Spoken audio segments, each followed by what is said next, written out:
Let's go to the US now. President Trump will wake in the US to face front-page headlines that declare him, in essence, a liar. The president was assailed by former FBI Director James Comey during testimony on Capitol Hill yesterday. But President Trump's lawyer insists it's Mr. Comey who isn't telling the truth. Our Washington correspondent Simon Marks says both men can't be right.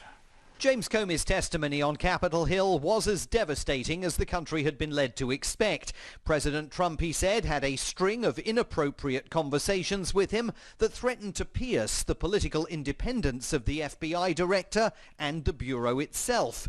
He wanted Mr. Comey to terminate the investigation into ties between National Security Advisor Michael Flynn and the Russians.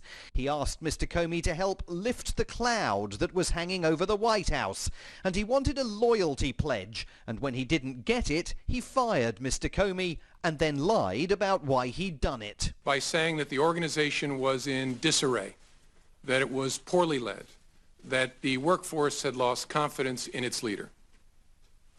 Those were lies, plain and simple. The woman who promulgated those falsehoods on the president's behalf, his Deputy Press Secretary Sarah Huckabee Sanders, in an off-camera briefing pushed back against Mr. Comey's claims and the reporters who were raising them. No, I can definitively say the president's not a liar. I think it's frankly insulting that that question would be asked. But the White House knows the question isn't going to go away. And so President Trump's lawyer, Mark Kasowitz, offered the president's formal response that everything James Comey had said under oath before the Senate Intelligence Committee was itself a lie. The president never demanded loyalty and never asked Mr. Comey to drop the investigation into Michael Flynn. The president never, in form or substance, directed or suggested that Mr. Comey stop investigating anyone, including the president never suggested that Mr. Comey, quote, let Flynn go, close quote. He also slammed Mr. Comey for conceding that he had leaked information to the press after he was fired. It's not clear that was, as the Trump team contends, a criminal act, since by then Mr. Comey was a private citizen.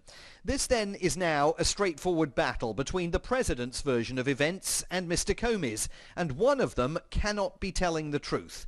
It will fall to Special Prosecutor Robert Mueller to try and determine which one of them is lying.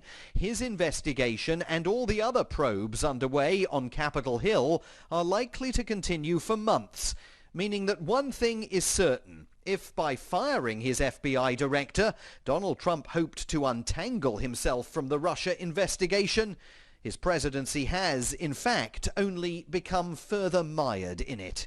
For Checkpoint, I'm Simon Marks in Washington.